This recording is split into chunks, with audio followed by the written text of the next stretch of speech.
이 시간 하나님 주시는 말씀 신약성경 누가복음 4장 31절에서 44절입니다.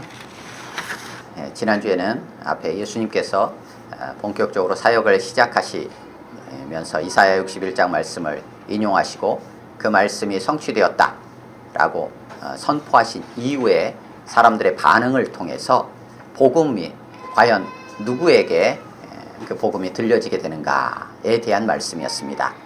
그래서 나사렛 동네에서 예수님께서 가르치시게 되는데 그때 사람들이 처음에는 호의적이고 굉장히 놀라워하면서 받아들이지만 예수님께서 그들 가운데 너희가 아니다 라는 말씀을 구약의 두 가지 사건을 통해서 말씀하십니다.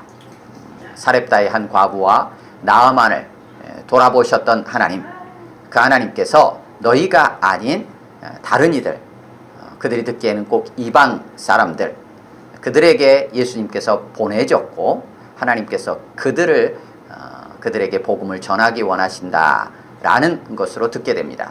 그래서 예수님을 배척하고 죽이려고 하는 상황까지 몰고 가는 내용이었습니다. 그래서 예수님께서 지난주 말씀을 통해서 누가복음 전체를 통해 예수님의 사역이 어떤 방향으로 흘러가고 있고 또한 예수님은 어떻게 그러한 사역들을 진행하는지에 대한 말씀을 들었습니다. 오늘은 이제 갈릴리 나사렛에서 똑같이 갈릴리 지역이지만 가버나움이라는 곳으로 예수님께서 내려가십니다. 그리고 그 가버나움에서 안식일에 또 회당에서 말씀을 가르치시게 됩니다. 그리고 그 말씀을 가르치시는 중에 그 회당 안에 있었던 더러운 귀신 들린 사람 한 사람이 소리를 지르면서 당신이 나하고 무슨 상관이 있기에 여기로 와가지고 나를 멸하려고 하느냐, 당신은 하나님의 거룩한 자다 라고 이제 소리를 지르는 상황이 펼쳐집니다. 그에 대해서 예수님께서 잠잠해라, 그 사람에게서 나오라 라고 꾸짖으십니다. 그리고 그 상황을 보면서 사람들이 예수님의 그 말씀이 권위와 능력이 있음을 보고 놀라게 됩니다. 그리고 나서 예수님께서 시몬 베드로의 집으로 들어가게 됩니다. 그 베드로의 집에 가셨을 때 시몬의 장모가 열병에 사로잡혀 있는 상황을 보게 됩니다. 사람들이 예수님께 뭔가 구하게 되죠. 그래서 예수님께서 가까이 가셔서 그 열병을 꾸짖고 고쳐주시는 내용이 나옵니다. 그리고 이제 해질 무렵 저녁 때쯤 되니까 많은 사람들이 온갖 병자들을 다 데리고 오게 됩니다. 그래서 예수님께서 일일이 그 위에 손을 얹어서 그들을 고쳐주십니다.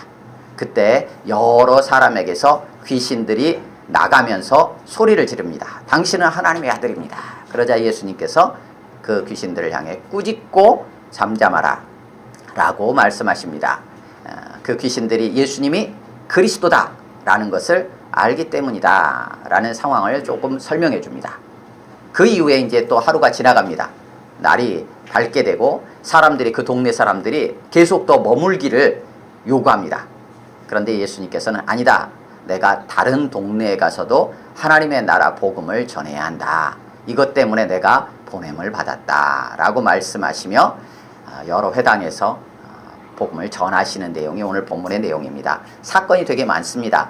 그래서 사건 하나하나 따로따로 또 세부적으로 우리가 말씀을 들을 수 있는 부분들이 많이 있는데 오늘은 이 전체를 통해서 전체 흐름 안에서 과연 뭘 말씀하시려고 하는가에 초점을 맞춰서 오늘 말씀을 나누기 원합니다. 함께 읽겠습니다. 31절에서 44절입니다. 같이 읽습니다. 시작. 갈릴리의 가버나움 동네에 내려오사 안식일에 가르치심에 그들이 그 가르치심에 놀라니 이는 그 말씀이 권위가 있음이로라. 회당에 더러운 귀신 들린 사람이 있어 크게 소리질러 이르되 아 나사렛 예수여, 우리가 당신과 무슨 상관이 있나이까? 우리를 멸하러 왔나이까? 나는 당신이 누구인 줄 아노니 하나님의 거룩한 자니이다. 예수께서 꾸짖어 이르시되 잠잠하고 그 사람에게서 나오라 하시니 귀신이 그 사람을 무리 중에 넘어뜨리고 나오되 그 사람은 상하지 아니한지라. 다 놀라 서로 말하여 이르되 이 어떠한 말씀인고 권위와 능력으로 더러운 귀신을 명함에 나가는도다 하더라. 이에 예수의 소문이 그 근처 사방에 퍼지니라. 예수께서 일어나 회당에서 나가사 시몬의 집에 들어가시니 시몬의 장모가 중한 열병을 앓고 있는지라. 사람들이 그를 위하여 예수께 구하니 예수께서 가까이 서서 열병을 꾸짖으신데 병이 떠나고 여자가 곧 일어나 그들에게 수종드니라. 해질 무렵에 사람들이 온갖 병자들을 데리고 나오매 예수께서 일일이 그 위에 손을 얹으사 고치시니 여러 사람에게서 귀신들이 나가며 소리질러 이르되 당신은 하나님의 아들이니이다. 예수께서 꾸짖으사 그들이 말함을 허락하지 아니하시니 이는 자기를 그리스도인 줄 알미러라. 날이 밝음에 예수께서 나오사 한적한 곳에 가시니 무리가 찾다가 만나서 자기들에게서 떠나시지 못하게 만류하려 하매 예수께서 이르시되 내가 다른 동네들에서도 하나님의 나라 복음을 전하여야 하리니 나는 이 일을 위해 보내심을 받았노라 하시고 갈릴리 여러 회당에서 전도하시더라. 아멘. 3, 4분 정도 각자 이 본문 말씀을 묵상하겠습니다.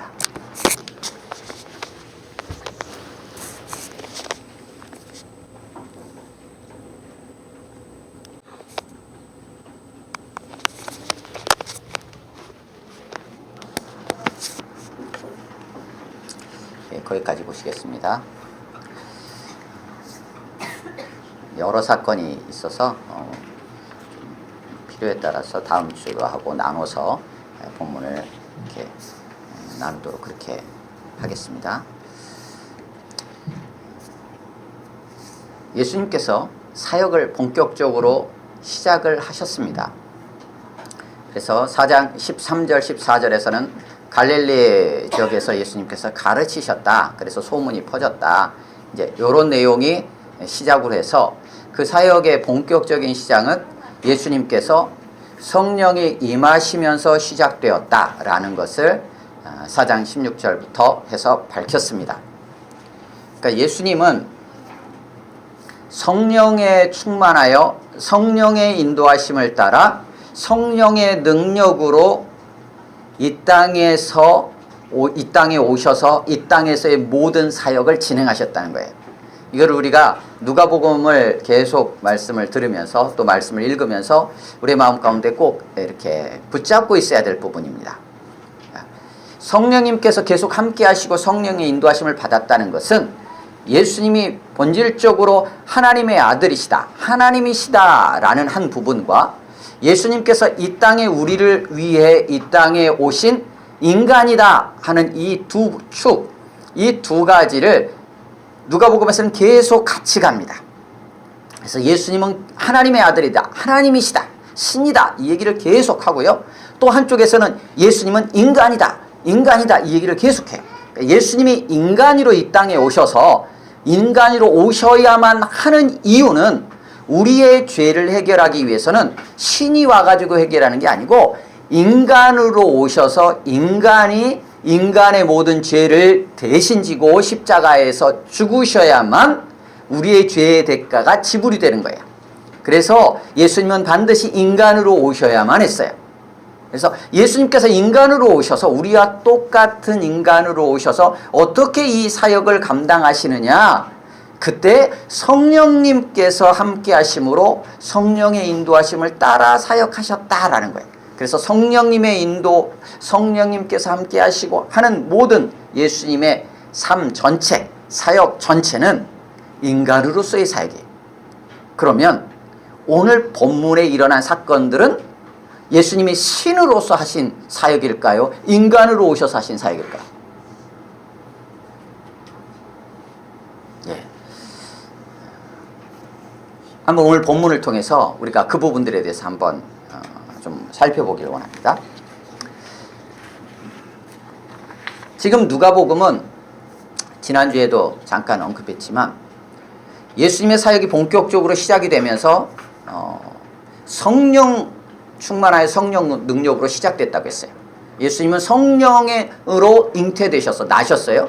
나중 되면 예수님께서 부활하시고 나서 제자들에게 위로부터 능력을 입히올 때까지 예루살렘에 머물라고 하시고 하는 상황들이 서로 맞물려서 같이 돌아갑니다. 그러면서 예수님이 본격적으로 사역을 하신 갈릴리에서의 사역이 4장 14절부터 해서 오늘 본문 4장 14절까지 해서 누가복음 전체 사역의 한 축소판처럼 정리가 되어 있어요. 그런데 그 사역은 성령으로 말미암아 시작이 됐는데 무엇과 연관이 됐냐면 이사야 61장 1, 2절에 있는 말씀하고 직결됩니다. 그래서 4장 16절부터 21절까지 해서 예수님은 복음이 성취되었다 라는 것을 선포하셨어요. 그리고 그 복음의 대상은 4장 22절부터 30절까지를 통해서 너희는 아니다 라고 하면서 다른 이가 있다. 그 다른 이가 누구일까요? 나윤이도 포함이 되겠죠? 우리 모두가 포함이 되겠죠. 복음의 대상에 대한 부분을 확인한 다음에 오늘 본문에서 예수님은 그 복음의 대상 속으로 들어가십니다. 그래서 오늘 본문을 통해서 오늘 본문 31절부터 해서 예수님은 복음의 성취가 구체적으로 어떠한 모습으로 나타나는지를 오늘 본문의 세 가지 사건을 통해서 보여주십니다. 그리고 뒷부분 마지막 41절에 44절을 통해서 예수님께서 복음의 사명을 받은 것에 대해서 다시 한번 확인시켜주는 내용입니다. 그래서 이 부분 4장 14절로 4장 44절까지 요 내용은 누가복음 전체에서 앞으로 진행될 내용을 예수님의 사역을 요약적으로 보여주고 있는 본문입니다. 그러한 흐름 속에서 오늘 본문이 있어요.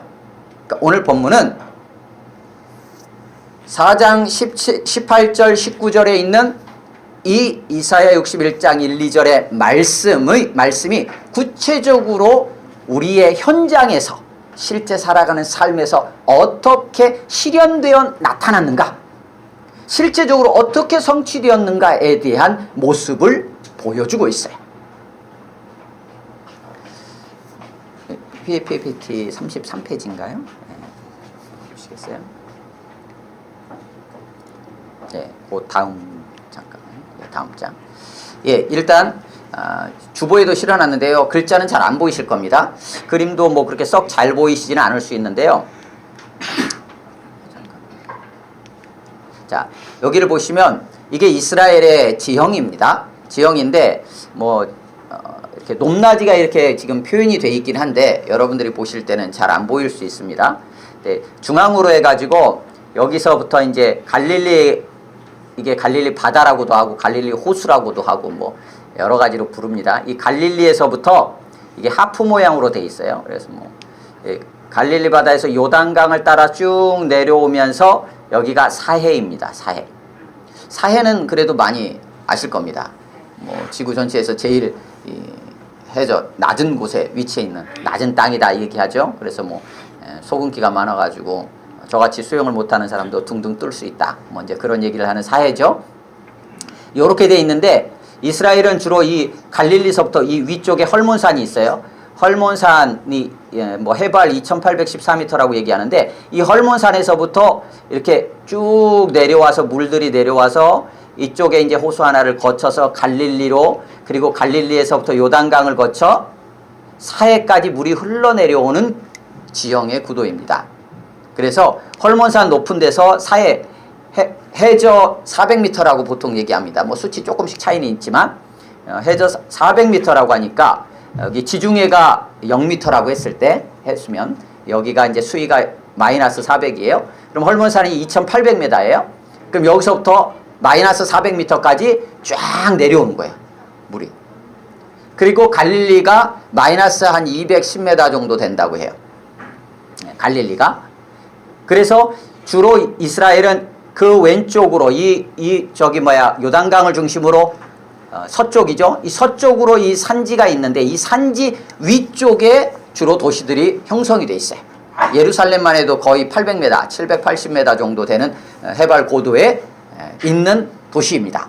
그래서 주로 우리는 뭐 골짜기 밑으로 해서 대부분 동네들이 있잖아요. 그런데 이스라엘은 산지 위쪽으로 다 도시들이 형성되어 있어요. 물론 밑에 있는 데도 있지만 그렇게 형성이 되어 있는데, 지난주에 봤던 갈릴리 나사렛이라는 동네는 갈릴리 지역이에요.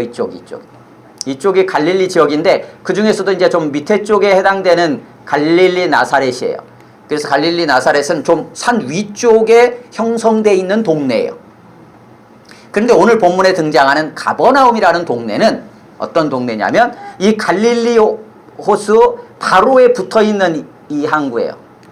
그러다 보니까 갈릴리가 해저 마이너스 200m라고 했잖아요. 그러다 보니까 해수면이 굉장히 낮아요. 그러니까 가버나움 자체도 굉장히 낮은 데 위치해 있는 거죠. 그러니까 갈릴리 나사렛은 산 위쪽에 있는 동네고, 가버나움은 마이너스 200m에 있는 갈릴리 호수 바로 옆에 있는 동네니까 위치적으로 이동한다 그러면 어떻게 표현하겠습니까? 내려간다, 이렇게 표현하는 거예요. 내려간다.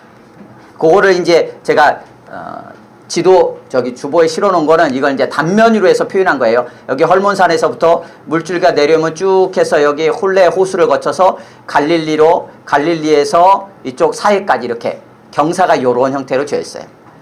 좀 이거는 그림이라 좀 과장돼서 표현을 해놓긴 했지만, 그래서 여러분들이 보신다고 하면 이거는 이제 사실은 위쪽이니까 헐몬산에부터 쭉 갈릴리를 거쳐서 사해 요렇게 지형이 돼 있어요. 그래서 갈릴리 나사렛에서 가버나움으로 가는 거를 내려간다 라고 표현하기도 하고요.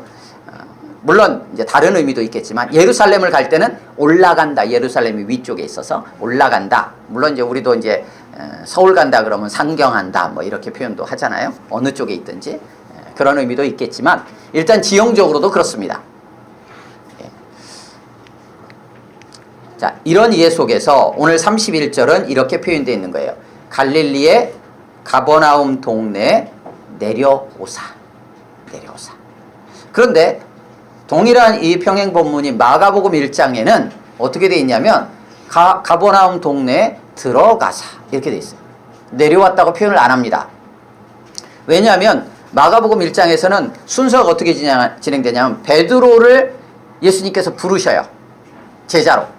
예수님께서 베드로를 부르시는 장면이기 때문에 갈릴리 바다 근처예요. 나사렛 쪽이 아니에요.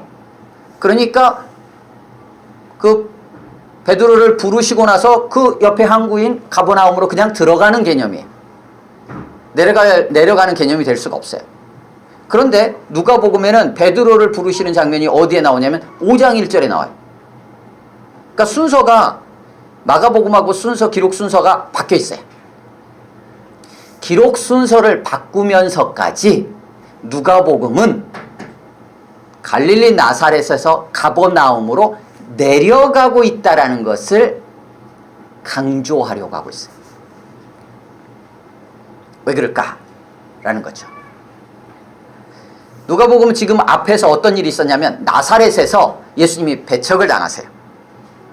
그리고 예수님은 너희가 아니다, 복음을 들을 대상이 너희가 아니라 따로 있다. 구약으로 따지면 이방인들과 같은 이들이다 라는 말씀을 하셨잖아요. 그럼 그들이 구체적으로 누구일까? 그럼 저 이방 나라인가? 아니다.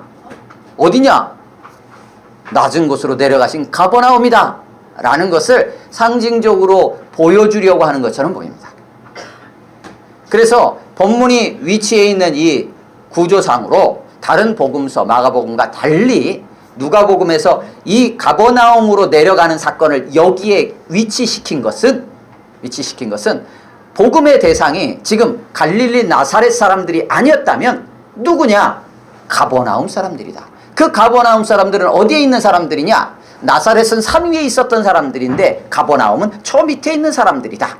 결국 내려가는 개념을 통해서 실제적으로 지리적으로도 내려가지만 의미적으로도 낮은 자를 향해 가시는 예수님의 발걸음, 복음의 대상이 어디를 향하고 있는지 그 방향을 강조하기 위해서 이러한 흐름으로 지금 기록하고 있는 것으로 볼 수 있습니다.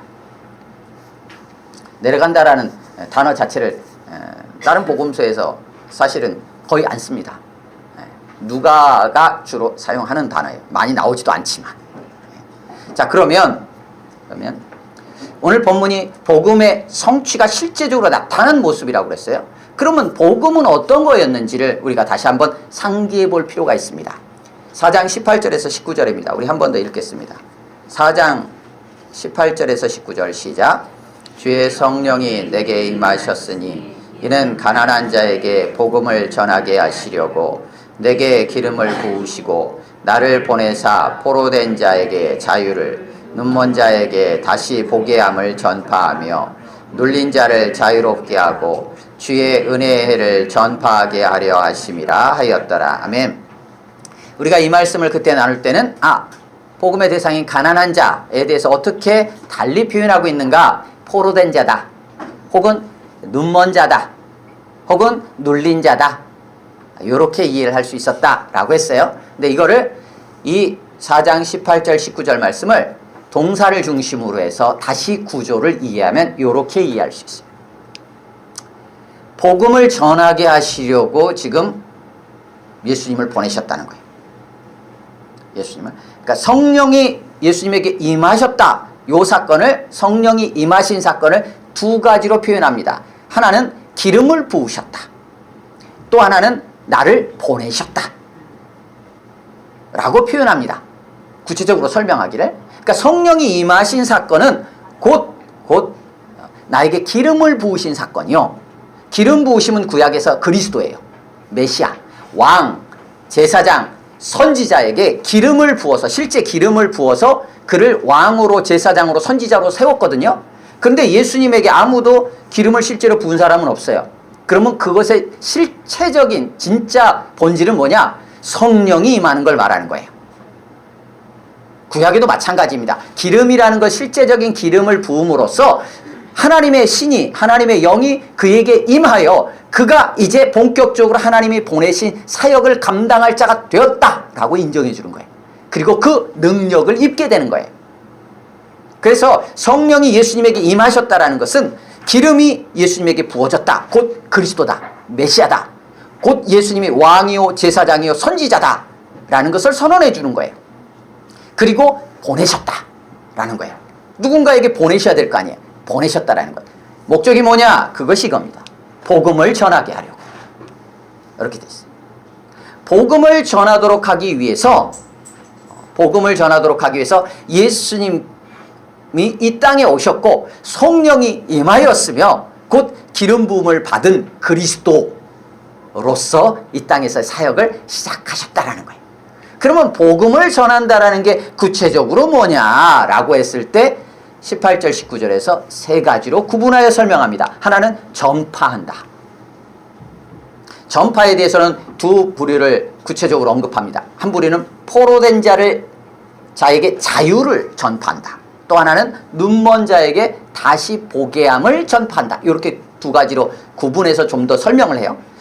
여하튼 복음을 전한다는 것은 전파한다는 거예요. 또 하나는 눌린 자를 자유롭게 하는 거예요. 그리고 또 하나는 주의 은혜를 전파하는 거예요.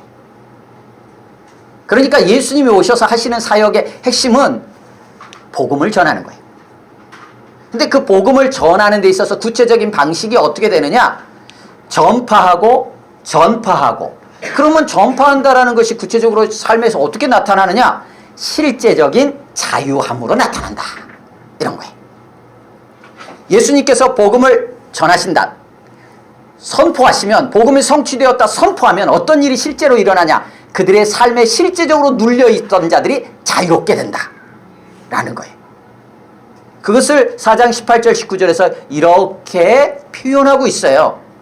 그러면 오늘 본문 31절에서 40절까지 세 가지 사건을 통해서 무엇을 나타내겠습니까? 복음이 실제로 성취된 모습을 보여줘요. 그러면 어떤 모습이 나타나겠습니까? 자유롭게 된 모습이 나타나겠죠. 그 과정에서 예수님은 계속 전파하십니다. 그래서 오늘 본문에 등장하는 세 가지 사건, 처음에 회당에 더러운 귀신 들린 자, 또 시몬의 장모의 열병, 그리고 세 번째 여러 사람에게서 귀신이 나가는 사건, 다 뭐예요? 자유롭게 하는 거예요. 누구를요? 눌린 자를. 그래서 오늘 본문의 세 가지 사건을 통해서 어떤 부류의 눌린 자들이 있는지를 구체적으로 보여주고 그들이 자유롭게 된 상황을 실제적으로 기록하고 있습니다. 그래서 오늘 본문은 누가복음 4장 18, 19절에 있는 요 예수님의 오신 목적에 실제 성취된 모습을 보여주고 있어요. 그래서 오늘 본문의 세 가지 사건 중에서 열병은 열병이니까 우리가 병을 앓는다 이렇게 표현하잖아요. 그러니까 병을 앓는다라고 표현하니까 이게 눌린 자를 자유롭게 한다라는 거하고 조금 이렇게 직접적으로 연결이 안 될 수도 있어요. 물론 병도 병에 눌리는 것이긴 하지만 이 누가복음에 기록되어 있는 것은 마태복음이나 마가복음하고는 좀 달리 표현되어 있어요. 병에 대해서 중한 열병이라고 표현을 하고요. 앓는다라고 똑같이 번역을 했지만 마태 마가복음과는 달리 사로잡힌 개념으로 표현을 합니다. 그래서 실제적으로 중한 열병에 사로잡혀 있었다 이렇게 기록이 되어 있어요. 마태나 마가복음을 통해서는 그냥 병자예요. 몸이 아픈 병자 개념으로 접근을 하고 있고 누가복음은 실제로 어떻게 되냐면 병자라는 개념보다는 눌려있는 어떤 상태의 개념으로 표현하고 있어요. 어떤 세력의 열병에 그것을 어디서 알 수 있느냐 보다도 확실하게 알 수 있는 것은 열병을 향하여 예수님이 어떻게 하셔요? 네, 꾸짖으세요. 39절에 보면 예수께서 가까이 서서 열병을 꾸짖으신대. 열병 자체를 하나의 인격처럼 꾸짖으세요. 그래서 병이 떠나갔다 이렇게 표현되어 있어요. 다른 복음서에는 예수님께서 열병을 꾸짖는 장면으로 나와 있잖아요. 고치시는 것 방향으로 묘사가 되어 있어요. 그러니까 하나의 질병을 고치는 형태로 묘사가 되어 있는데 누가복음에서는 열병에 사로잡힌 시몬의 장모에게서 열병을 꾸짖어서 내보내시는 형태로 묘사를 하고 있어요. 그래서 오늘 본문에는 세 가지 꾸짖음이 나옵니다. 첫 번째입니다. 35절입니다. 회당에서 더러운 귀신 들린 자를 향해서 예수님이 하신 말씀입니다. 35절 같이 읽습니다. 시작. 예수께서 꾸짖어 이르시되 잠잠하고 그 사람에게서 나오라 하시니 귀신이 그 사람을 무리 중에 넘어뜨리고 나오되 그 사람은 상하지 아니하니. 예수님께서 꾸짖으셨다 라고 나와 있죠. 39절 같이 읽습니다. 시작. 예수께서 가까이 서서 열병을 꾸짖으신데 병이 떠나고 여자가 곧 일어나 그들에게 수종드니라. 41절입니다. 41절 시작. 여러 사람에게서 귀신들이 나가며 소리질러 이르되 당신은 하나님의 아들이니이다. 예수께서 꾸짖으사 그들이 말함을 허락하지 아니하시니 이는 자기를 그리스도인 줄 알미로니. 아멘. 세 가지 사건 다 예수님께서 어떻게 그 상황에서 행동하시냐면 귀신을 꾸짖으시고 열병을 꾸짖으시고 그 귀신을 꾸짖으시는 걸로 나와요. 그래서 다 어떤 육체적인 어떤 아픔이나 이런 개념보다는 좀 더 정신적인 영적인 개념으로 접근을 합니다. 그래서 열병 자체도 그러한 방향으로 기록을 하고 있어요. 단순한 병 차원이 아니라 무엇을 강조하고 어떤 흐름 속에 있기 때문일까? 이것 때문입니다. 4장 18절 19절에 있는 예수님이 복음을 위해서 이 땅에 오셨고 그 복음이라는 것이 구체적으로 눌린 자들에게 어떻게 복음이 될 수 있느냐, 그 눌린 자들을 자유롭게 함으로 복음이 된다라는 것을 이 세 가지 사건을 통해서 아주 강하게 보여주고 있는 것입니다. 그러면서 예수님께서 41절 44절에서 동네 사람들이 막 만류할 때 이렇게 예수님의 복음에 대한 사명을 다시 확인하십니다. 43절입니다. 43절 시작. 예수께서 이르시되 내가 다른 동네들에서도 하나님의 나라 복음을 전하여야 하리니 나는 이 일을 위해 보내심을 받았노라 하시고, 4장 18, 19절에서 나왔던 복음을 전하는 부분이 43절을 통해서 예수님께서 다시 확인하시면서 이 전체가 한 덩어리라는 것을 확인할 수 있어요. 그런데 그 복음을 전했는데 어떤 복음을 전하셨냐라고 되어 있냐면 하나님의 나라를 전하셨다 이렇게 되어 있어요. 하나님의 나라. 그러니까 4장 18절 19절에서 성령이 임하심으로 예수님께서 하신 이 모든 사역이 결국 뭐라는 거예요? 하나님의 나라라는 거예요. 그럼 복음을 전파함으로 인해서 이 땅 가운데 눌린 자들이 자유롭게 되는 상황은 어떤 상황일까요? 하나님의 나라가 임한 사건이에요.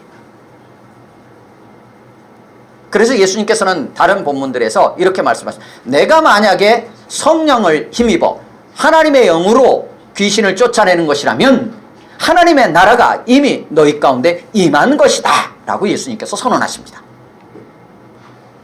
눌린 자가 자유케 되는 이 사건은 하나님의 나라가 임한 사건이라는 거예요. 그럼 그 하나님의 나라라는 것이 어떻게 그들 가운데 실제로 나타나느냐? 눌린 자가 자유롭게 됨으로써 나타나고 있다는 거예요. 그것이 오늘 세 가지 사건과 하나의 예수 그리스도의 복음의 사명을 선포하는 이 내용을 통해서 드러내려고 한다는 거예요. 이게 누가복음 전체로 계속 흘러갑니다. 그래서 오늘 본문을 통해서 이 4장 14절부터 44절까지를 통해서 예수님이 이 땅에 오신 것은 곧 하나님의 나라가 임한 사건이라는 것을 우리에게 알려주고 하나님의 나라가 임했기 때문에 그것이 우리에게 복음이고 그 복음이 진짜 나에게 복음이 된다는 것은 내가 가난한 자요 눌린 자로 있었던 나의 삶이 자유롭게 되고 내 안에서 참 은혜의 기쁨을 누리게 되는 상황이 하나님의 나라가 임한 사건이요 복음이 복음되어 나에게 다가온 사건이라는 거예요. 그것을 지금 본문을 통해서 드러내고 있고 5장부터는 어떻게 하느냐? 지금 이거 예수님이 하신 사역이잖아요. 예수님께서 나중에 십자가에 달려 죽으시고 부활 승천하신 이후에 이 땅에 이 사역을 누가 할 것이냐? 이어서 할 제자들, 교회. 그래서 지금 4장 이 본문에서 예수님이 하셨던 그 사역 이것이면 끝나는데 5장부터 이것을 제자들에게 안내하고 제자들을 양육하는 과정으로 이제 넘어가요. 5장부터. 그래서 이 사건들이 지금까지 있었던 사건들이 제자들과의 관계 속에서 계속해서 이제 나타납니다. 다양한 방식으로. 그래서 오늘 본문은 하나하나의 구체적인 사건들에 대한 세부 내용들은 우리가 다음 주에 나누겠지만 전체의 흐름이 어떻게 흘러가고 있는지에 대한 이해가 필요합니다. 그렇다면 아까 서두에 질문을 드렸어요. 예수님은 지금 이것을 하나님의 아들로 신으로서 이 사역을 하고 있는 걸까요? 인간으로 오신 그리스도로서 이 사역을 하고 있는 걸까요? 인간으로서 오셔서 하시는 사역이에요. 그러면 인간으로 오셔서 이 사역을 하셨다고 하면 인간인 우리는 어떻게 될까요? 예수님이 인간으로 오셔서 이 사역을 했어요. 귀신을 쫓아내고 열병을 꾸짖으시고 귀신들을 꾸짖으셨어요. 인간으로 오셔서. 그러면 인간인 우리는 어떨까요? 동일하다는 거예요. 동일해요. 이게 굉장히 중요한 부분이에요. 예수님께서 오셔서 기본적으로 창세기 3장 15절에 있는 말씀처럼 아담과 하와가 범죄한 이후에 하나님께서 그들 가운데 복음을 선언해 주시는데 여자의 후손이 와서 뱀의 머리를 밟을 것이다. 그래서 예수 그리스도 메시아의 나심을 이미 창세기 3장 15절에서 말씀하셨어요. 그래서 뱀의 머리, 사단의 머리를 밟아서 이기실 것이다. 하지만 뱀은 그 여자의 후손의 발꿈치를 상하게 할 것이다. 예수 그리스도께서 십자가에 달려 죽으시는 그 상황이 있을 것이다 라는 것을 이미 말씀하셨어요. 십자가에 달려 죽으셨지만 예수님은 다시 부활하심으로 사단의 머리를 완전히 밟으셨어요. 예수님이 이미 승리하셨어요. 그래서 귀신들이 꼼짝 못하는 거예요. 하지만 귀신들은 계속 하나님의 아들로 신으로서 이 일을 하고 있는 것처럼 얘기를 해요. 계속. 하지만 예수님이 말씀하시잖아요. 43절에서 귀신이 내가 누군지를 알고 있다. 그리스도라는 것을 지금 알고 있기 때문에 그가 더 이상 말하는 것을 못하게 한다 라고 말씀하시거든요. 인간으로 그리스도로 오셔가지고 인간으로 오셔서 지금 예수님이 이 사역들을 하셔요. 그러면 인간인 우리도 어떻다는 거예요? 네, 똑같다라는 거예요. 그러면 어떻게 똑같냐는 거예요. 여기서부터가 이제 우리가 둘로 잘못 갈라질 수가 있어요. 이렇게 갈라질 수 있어요. 나 또한 하나님의 자녀이니까 내가 귀신을 쫓아낼 수 있어 라고 생각할 수 있어요. B 아니에요. 예수님이 성령 충만하셔서 하셨던 것처럼 나도 성령 충만하니까 내가 열병을 꾸짖어 낫게 할 수 있어 라고 생각할 수 있어요. B 역시 아니에요. 예수님께서 그리스도로 오셔가지고 이 땅에서 일을 하셨는데 예수님이 우리를 보러 나를 따라오라. 내가 한 일 그것보다도 더 큰 일을 너는 하게 될 것이다. 믿음이 겨자씨만한 믿음만 있어도 이 산을 명하여 저리로 바다에 던져지라 해도 그대로 될 것이다 라고 말씀하셨기 때문에 나는 예수님께 그리스도께 속한 그리스도인이기 때문에 내가 할 수 있어 라고 생각할 수 있어요. 역시 B 아니에요. 아니에요. 맞는 것처럼 보이고 그런 것처럼 생각할 수 있지만 명확하게 구분할 필요가 있어요. 하나님의 자녀이니까 내가가 아니고 하나님의 자녀이기에 하나님 아버지의 뜻이 나를 통해 드러나는 거예요. 성령에 충만하니까 성령에 충만한 내가 하는 게 아니라 성령에 충만하다는 것은 술에 취하면 어떻게 합니까? 술이 나를 지배하잖아요. 성령에 충만하다는 것은 그래서 에베소서 5장 18절에서 술 취하는 것과 성령 충만을 갖다가 같이 비교하면서 우리에게 성령 충만을 요구하고 있어요. 성령 충만하다는 것은 성령 충만하니까 이제 내가가 아니고 성령 충만하다는 자체가 성령이 나를 주장한다는 얘기예요. 그러니까 절대 성령 충만하면 내가 뭔가를 할 수가 없어요. 성령 충만하면 성령이 나를 인도해 가세요. 그래서 나는 성령을 따라 사는 거예요. 그래서 갈라디아서 5장에서는 성령을 따라 행하라. 성령에 따라 행하는 것과 육체의 소욕은 서로 대적한다 라고 말씀하세요. 그래서 성령 충만한 내가 하는 게 아니라 성령의 인도하심을 따라 살아가는 거예요. 성령님이 나를 주장하는 거예요. 예수님께 속하였으니까 내가가 아니고 예수님께 속하였기에 예수님이 내 안에서 예수님이 사시는 거예요. 이제는 내가 사는 것 아니요 내 안에 그리스도께서 사시는 것이라. 내가 주인 되어서 내 마음대로 하는 게 아니라 예수님이 내 안에 계셔서 예수님이 사시는 거예요. 내 안에서. 그럴 때 어떤 일이 일어나요? 이 일이 일어나는 거예요. 자유의 역사가 일어나는 거예요. 자유의 역사가. 그러니까 철저히 내가 흔히 그냥 쉽게 말하기를 영적으로 충만하니까 귀신, 질병 막 치유한 이런 개념이 될 수가 없어요. 성령님께서 하나님 아버지의 뜻을 따라서 내 안에서 예수 그리스도의 이름으로 행하시는 거예요. 그럴 때 역사가 일어나는 거예요. 철저하게 하나님 아버지의 뜻에 달려 있어요. 거기에 우리가 쓰임받는 거예요. 그러면 오늘도 역시 동일하게 우리 안에도 이 역사가 일어난다는 거예요. 이 믿음이 우리 안에 필요합니다. 그래서 절대 내가라는 믿음이 필요한 게 아니고요. 그러면 못합니다. 아무것도 못하죠. 그리고 안 되면 이렇게 되죠. 병아 떠나라 했는데 안 떠났어요? 그러면 이렇게 되죠. 내가 하는 게 아니에요. 하나님의 뜻을 따라서 성령님께서 우리를 인도하시면서 우리 안에 사신 주님이 행하시는 거예요. 주님의 이름으로. 주님의 권세로. 그래서 예수 그리스도의 이름으로 명하노니 이렇게 하는 거예요.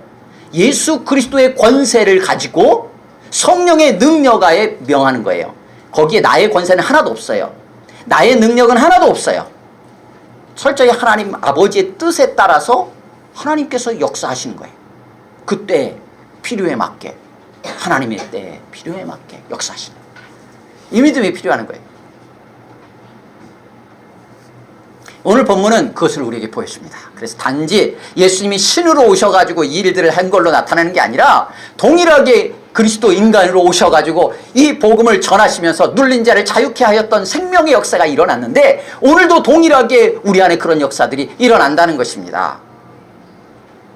과연 우리가 믿는다고 하는 그 복음은 뭐고 우리는 도대체 어떠한 자유함을 과연 누리고 있는지 우리가 돌아볼 필요가 있어요. 그래서 오늘 본문의 전체 흐름은 이것이 하나님의 나라입니다. 그래서 우리 모두가 이 하나님의 나라가 우리 안에 임하여 있음을 우리가 믿고 우리 안에 참된 자유함을 누리고 또 이 자유함을 마음껏 전하는 기쁨도 있기를 주님의 이름으로 축원합니다. 아멘. 함께 기도하겠습니다. 시간 기도할 때 과연 우리 안에 눌린 것들은 무엇인지 한번 돌아봤으면 좋겠고요. 과연 나는 하나님의 자녀된 자로서 성령의 인도하심을 따라 살아가는 자로서 그리스도인 예수님께 속한 자로서 어떠한 삶을 살아가고 있는지 한번 돌아봤으면 좋겠습니다. 그리고 참된 복음을 복음으로 받아들인 자로 예수님을 믿는 자답게 하나님의 자녀다운 삶으로 그렇게 참된 자유함을 누릴 수 있기를 원하고 실제적인 자유함이 우리 안에 삶에 나타나기를 원하고 또 그 자유함으로 인해 기뻐하며 그 자유함을 마음껏 전할 수 있는 우리 모두가 될 수 있도록 기도하시고 거기에서 내가 드러나지 않도록 주님 우리를 다스려 주십시오. 기도하시고 여러분 가정이 그래서 참된 자유함이 여러분 가정 안에 있게 하옵소서. 그리고 여러분의 삶의 터전이 여러분이 만나는 자들 안에 참된 희년의 기쁨이 회복될 수 있도록 성령 하나님 역사하여 주옵소서. 우리 합심으로 한 1분 정도 같이 기도하겠습니다.